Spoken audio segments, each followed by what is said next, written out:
여러분 안녕하십니까? 뉴스 더 개벽입니다. 세계 곳곳에서 발생한 개벽 뉴스를 알려드립니다. 크리스마스 트리가 사실 한국 고유종 구상나무에서 비롯됐다는 사실이 다시 주목받고 있습니다.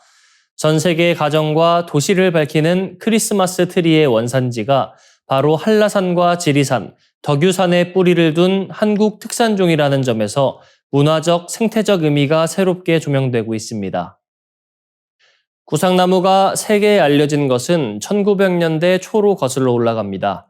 1907년 제주에서 활동하던 토리와 타케 신부가 한라산에서 자생하는 특이한 형태의 나무를 발견했고 채집본을 하버드대 수목원에 보냈습니다. 이후 약 10년 뒤 영국 식물학자 어니스트 H. 월슨이 이 나무가 한국에서만 자라는 독립된 종임을 공식 확인하며 아비에스 코리아나, 즉 한국 전나무라는 학명을 부여했습니다. 이 순간부터 구상나무는 국제식물학계의 정식 구성원이 되었고 세계에 널리 소개되기 시작했습니다.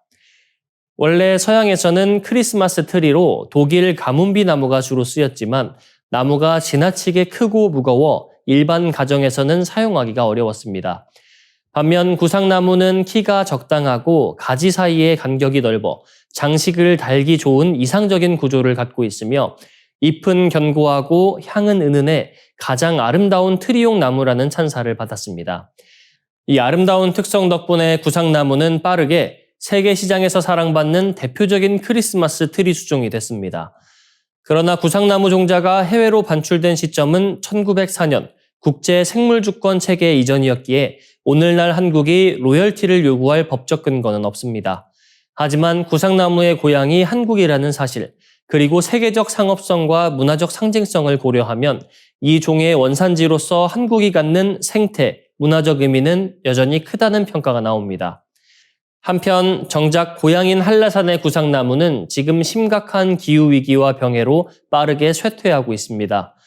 1918년 1168헥타르에 달하던 군락지는 2021년에는 606헥타르로 절반 가까이 감소했습니다. 이에 제주도는 구상나무의 표준 유전체 지도 작성 및 대표목 지정 등을 통해 종 보존 프로젝트를 본격 추진하고 있습니다. 전 세계가 사랑하는 크리스마스 트리의 뿌리가 한국 고산지대에서 시작되었다는 사실은 단순한 식물학적 사실을 넘어 한국 자연유산의 가치를 새롭게 돌아보게 합니다.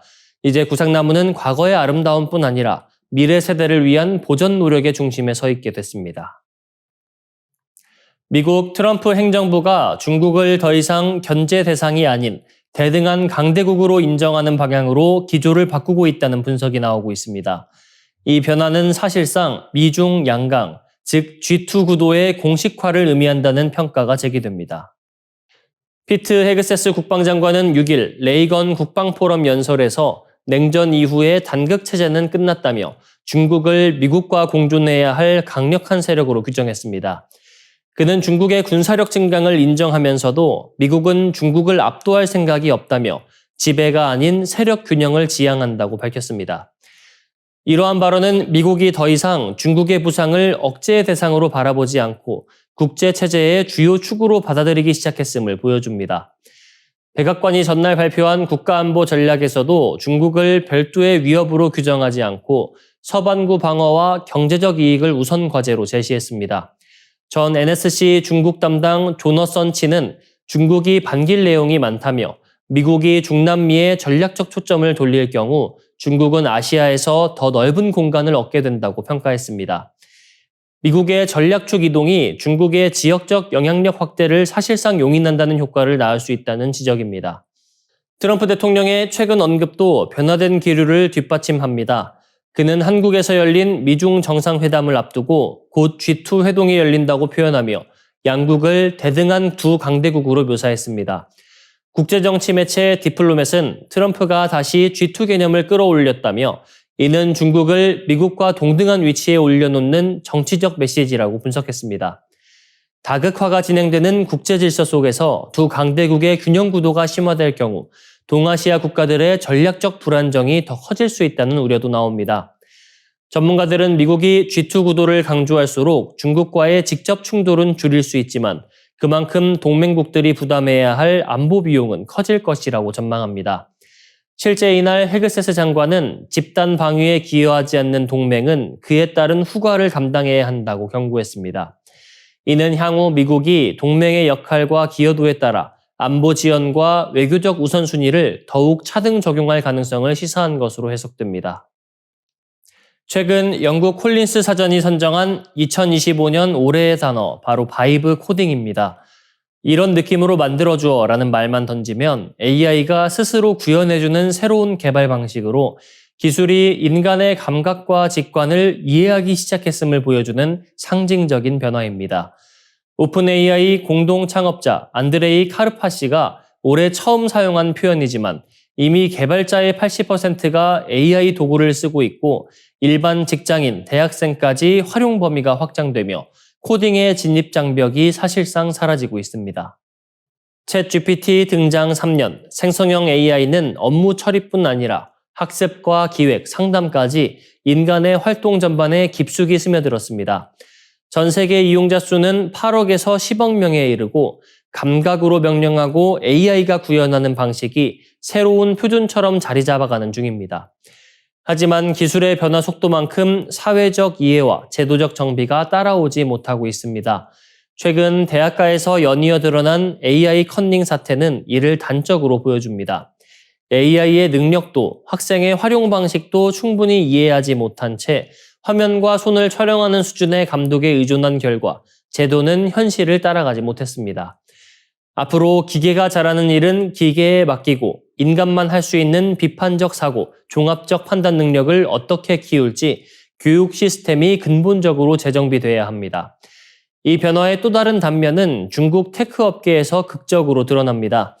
최근 엔트로픽은 한 계정이 월 28만 원 요금제로 7천만 원 규모의 컴퓨팅을 사용한 사실을 공개했는데 그 주인공은 바로 베이징의 프로그래머 류 샤오파이였습니다. 그는 잠자는 동안에도 클로드를 돌려 자동으로 제품을 제작하게 하고 한 번도 가본 적 없는 서구권 시장에 이를 판매해 연간 100만 달러 가까운 수익을 올리고 있었습니다. 이 일화는 중국 기술 생태계에 흐르는 시대 정신, 극단적 효율성과 거친 경쟁을 상징적으로 드러냅니다.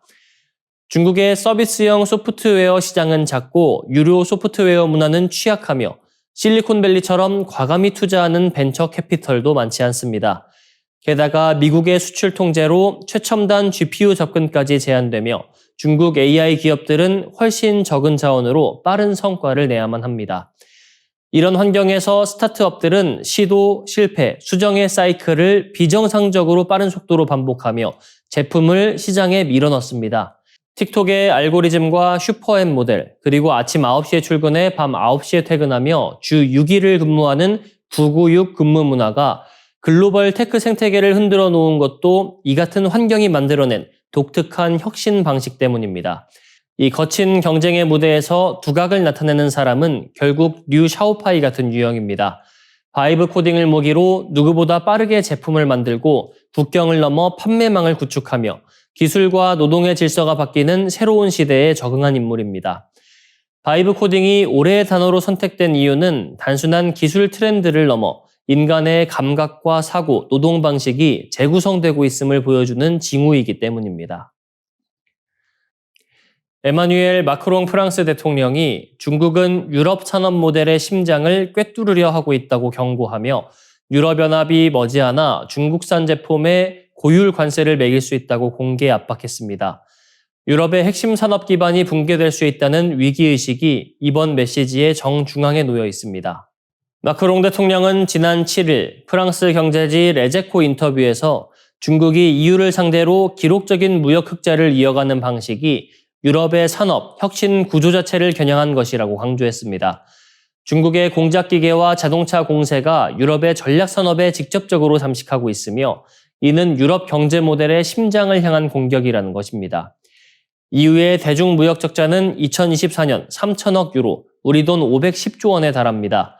마크롱 대통령은 이 정도 규모는 더 이상 지속될 수 없다며 중국이 무역 흑자를 줄이기 위한 조치를 취하지 않으면 앞으로 몇 달 안에 강력한 관세 조치가 불가피하다고 밝혔습니다. 하지만 EU의 통상정책은 집행위원회가 결정하며 27개 회원국의 합의가 필요한 만큼 내부 조율이 쉽지 않은 상황입니다. 그는 특히 최대 경제국 독일이 아직 프랑스와 완전히 같은 판단에 이르지 않았다며 현실적인 난관도 인정했습니다. 마크롱 대통령은 미국의 보호무역 강화가 유럽의 또 다른 압박으로 작용하고 있다고도 지적했습니다. 미국이 중국산에 한때 57%의 초고율 관세를 매겼다가 최근 47%로 조정하면서 중국 기업들이 미국으로 수출하려던 물량을 대거 유럽으로 돌리고 있다는 설명입니다. 이로 인해 EU 시장은 저가 중국산 공세에 한층 더 취약한 구조가 됐습니다. 이번 방중 기간 동안 그는 유럽은 수입만 할 수는 없다며 중국 기업의 유럽 직접 투자를 더 많이 유치할 필요가 있다고 밝히면서도 패권적 목표를 추구하는 기업이 약탈자처럼 행동하는 것은 용납될 수 없다고 경고했습니다. 즉 투자 확대는 허용화돼 전략 산업을 잠식하는 방식은 단호히 차단하겠다는 메시지입니다. 마크롱 대통령은 자동차 산업처럼 가장 취약한 분야부터 보호 장치를 강화하고 동시에 경쟁력 강화 전략을 실행해야 한다고 촉구했습니다. 또 유럽이 미국과 중국 사이에서 이중 압박을 받는 현 상황을 유럽 산업의 생사가 걸린 문제라고 규정하며 강력한 공동 대응을 요구했습니다. 이번 방중에서 시진핑 중국 국가주석과 여러 차례 회담을 가진 그는 귀국하자마자 사실상 대중무역 전쟁 가능성을 시사한 셈입니다. 이상으로 뉴스 더 개병 마치겠습니다. 시청해 주셔서 고맙습니다.